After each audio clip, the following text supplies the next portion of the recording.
If you're watching this video, hit the like button and subscribe to the channel. Also, tell me in the comments where you're listening to my story of betrayal and survival from. I want to know how far it's traveled.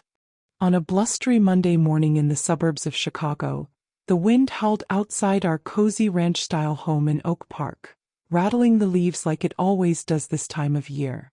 Elena Ramirez, was rushing around as usual, getting ready to head to my flagship fitness center, Windy City Wellness, in the heart of downtown.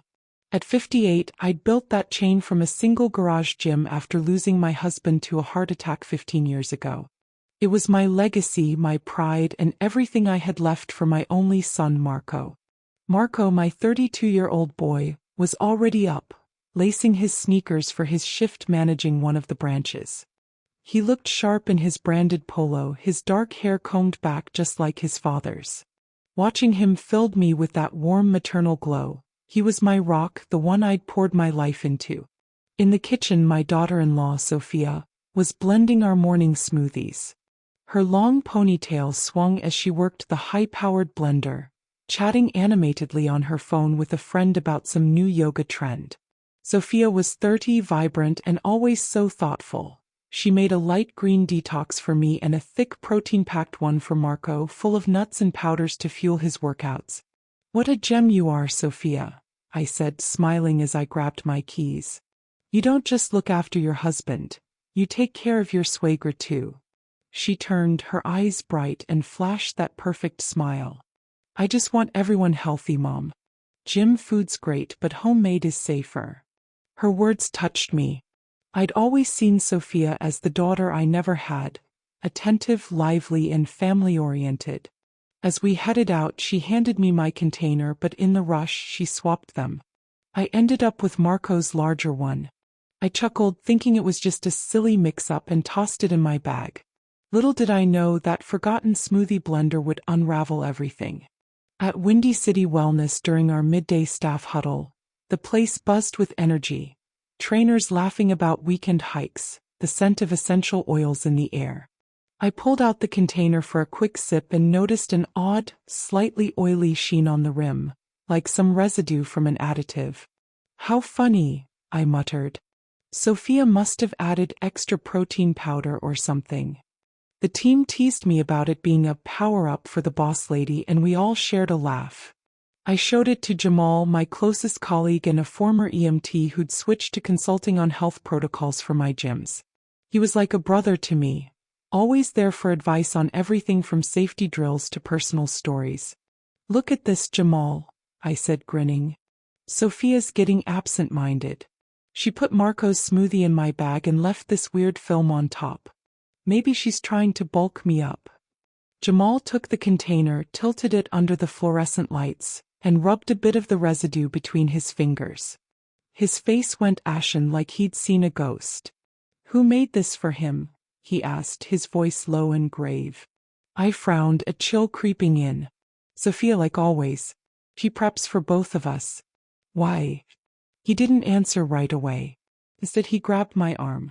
"Elena, get Marco to the hospital now. Northwestern Memorial. Tell him it's urgent." My heart dropped. The gym chatter faded as everyone stared. "What?" explained Jamal.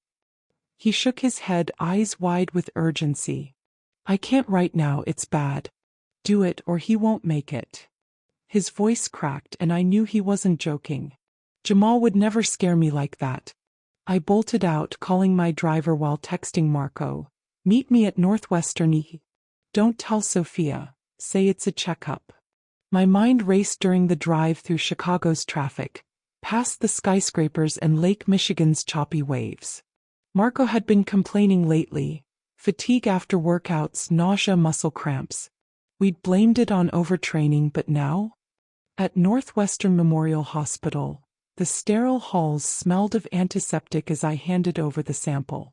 A young doctor with a clipboard took it to toxicology while I paced, waiting for Marco. He arrived looking confused but complied with blood work. Hours felt like days, the clock ticking mockingly. Finally, the doctor returned, face serious. "Mrs. Ramirez, the smoothie contains ethylene glycol, antifreeze. It's odorless, sweet-tasting, and deadly in chronic doses. It causes kidney failure, seizures, even death. I froze, the word antifreeze echoing like a nightmare. Marco's tests showed buildup, matching his symptoms. If he'd drunk today's full dose. I shuddered. Who would do this? But deep down a horrifying thought formed. Sophia, the one who blended them every day. That afternoon I couldn't face home. I drove to my lawyer's office in the Loop, the wind whipping against the car like my swirling thoughts.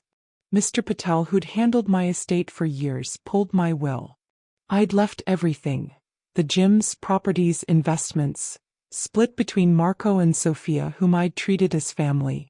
But a clause hit like ice.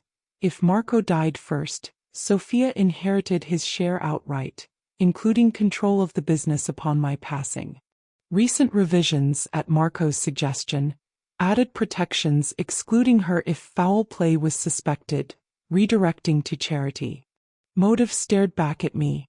Sophia had asked casually about valuations, insurance, things I'd seen as caring. No. Calculated. Had she seen us as obstacles to fortune? I texted Marco the truth in code, meeting him secretly at a coffee shop near Wrigley Field. His face paled as I showed the results in will. Mom, no. Sophia loves me. Us. But doubt crept in, especially recalling her frustration over the revisions. What if something happens? I just want security. We went to the Chicago PD precinct in the West Loop. Detective Lisa Chen listened, nodding. Classic poisoning case. Slow and steady. We'll wire your kitchen, gather evidence.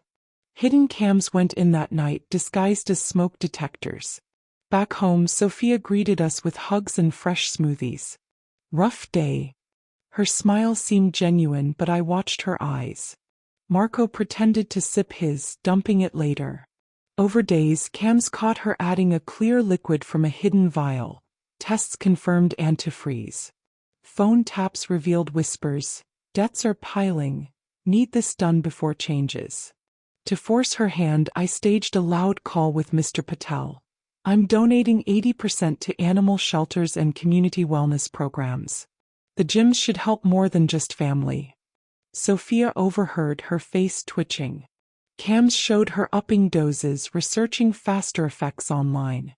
Marco faked worsening symptoms, rubbing his stomach, looking weak. Analysis. Doubled poison. She's panicking, Detective Chen said. Climax hit during family game night. Monopoly on the living room table, wind rattling windows. Sophia served smoothies. Marco drank his. Minutes later he clutched his chest, convulsing, safe foam from props, collapsing. Sophia screamed, but cams caught her whisper. Finally. I called 911. Undercover paramedics rushed him to a staged ER at Northwestern. Doctors pronounced him dead from poisoning. Sophia arrived, crying, but whispered to his body, I had to, the business was mine. That donation ruined it. Police swarmed. You're under arrest for attempted murder. Evidence poured out. Vials, videos, calls. In interrogation she confessed. Bought antifreeze from an auto shop contact. Started small, after will changes. Greed got me. Poverty scarred me. I deserved more. Marco revived, hugging me. We processed the pain. Divorce filed, therapy started. The story hit Chicago news. Jim Ayer's wife in poison plot. Business boomed with PR from my real donations. Months later, Marco and I sat in Grant Park, wind gentle, watching the bean reflect the skyline. Mom, you saved me. I squeezed his hand. We're unbreakable. This story is fictional, inspired by real events. Names changed for privacy. Fewer me, would you fight the truth or keep peace? Share below. Your story might light someone's path. God bless. Courage wins.